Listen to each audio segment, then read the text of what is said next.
Although the Russian economy has recently had some difficulties, there may yet be some hope for them. Because Vladimir Putin, the leader of Russia, just shocked the G7 nations with a bold action that is expected to destroy their price ceiling. Putin is once more making news, and we're here to give you the full story. Industry insiders and experts claim that the G7 nations are currently gasping for air as the Russian oil market takes an unexpected turn. The cost of oil is increasing. But things weren't always that way. Russian economy's difficulties. Additionally, their economic woes are growing worse, with a significant decline in their current account dealing them the most recent blow. They recorded a $5.4 billion surplus in the April to June quarter. They had 93% less than they did the previous year. This drop shows emphatically how severely hit Russia has been by Western economic sanctions. As a result of their dispute with Ukraine, these sanctions were placed in place, and one way they are being felt is through their exports of energy. And do you know what else is suffering? The ruble of Russia. It has been falling and has now hit a low of 15 months versus the mighty dollar. Just now, things don't seem to be going so well for them. The group of 7 nations ceiling on the price of Russian crude oil has been blown out of the water. It's akin to putting one of the West's biggest sanctions against Moscow to the test in real life. The benchmark price of Russian Urals crude just surpassed $60 per barrel. After a good 8 months since the G7 and the EU imposed the cap, there has finally been a violation. The whole point was to forbid Western businesses from providing the shipping, insurance, and other services required to export Russian seaborne oil unless the price was below the cap. Taking into account the average prices offered by buyers, sellers, and brokers who spoke with Argus Media's experts, the benchmark price was now calculated. Russia's cheap oil has being devoured like there is no tomorrow by nations like China and India, despite the G7 and the EU saying no more to the importation of seaborne crude from Moscow. Since the majority of shipping firms are situated in Europe, the cap was designed to put a slight financial strain on Russia while still allowing their oil to enter the world market. Senior freight analyst at P.R.O. Matthew Wright referred to it as the first real test. Since Russian crude was already selling below $60 per barrel since the quota was established back in December, the West didn't need to enforce its regulations. However, with prices rising, it's unclear how effectively the Western authorities will enforce the cap. Keeping track of which Western businesses are offering services, such as insurance, to ships controlled by non-G7 nations will be a difficult assignment. It is harder to regulate the issue because those ships are not constrained by the cap. That market is not as transparent, as Wright so aptly put it. It will be exceedingly challenging to police. As a result, OPEC plus oil producers have been working to raise prices. How? They significantly reduced their oil production, and it has been effective. The cost of this black gold known as crude oil has been soaring. The 2 major players in the international oil market, uranium and Brent crude, have both witnessed significant price increases of 23% and 10%, respectively. The price difference between these 2 oils has been decreasing. As a result, Russian oil is becoming more expensive, and the discount offered on it is decreasing. Previously, a barrel of Urals crude could be purchased for under $38 while a barrel of Brent costs $71. But right now, Urals crude is edging closer to the $64 level, while Brent is parading around with assurance around $81. That's a significant 48% reduction in the distance between the two.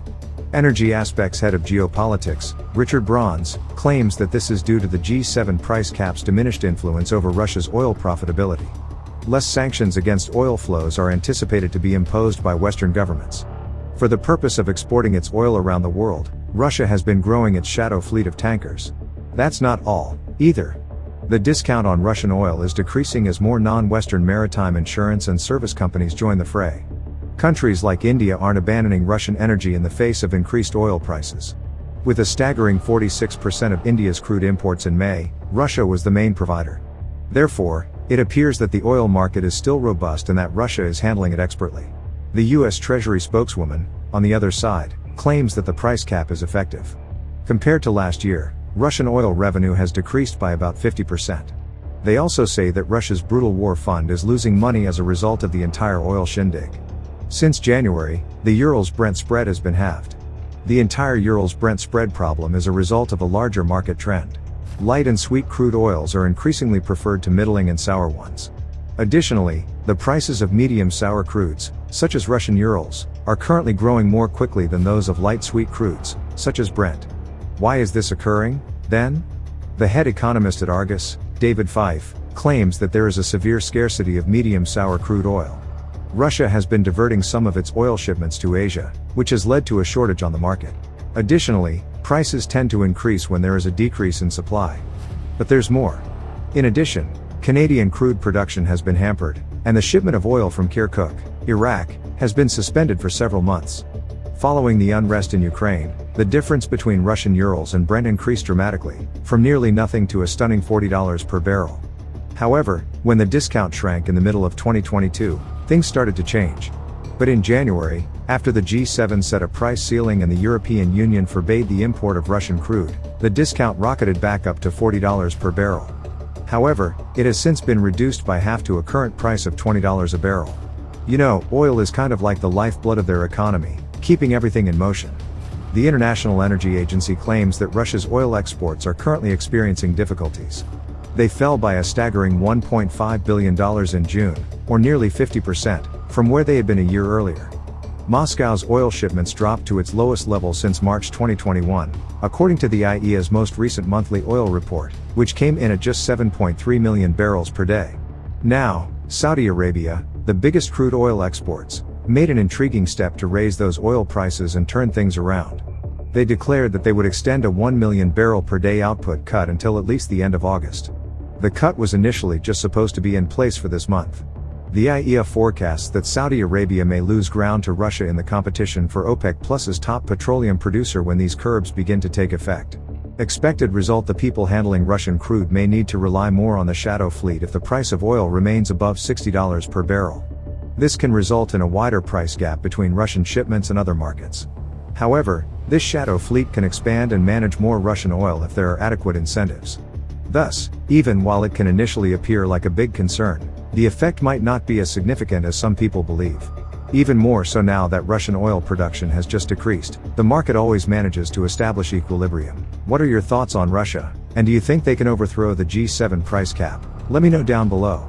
If you want to continue to learn about business investing and financial education, we have got this video waiting on the screen for you to check out. Don't forget to give this video a like and subscribe for more videos like this. Thank you so much for watching, and I'll see you in the next one.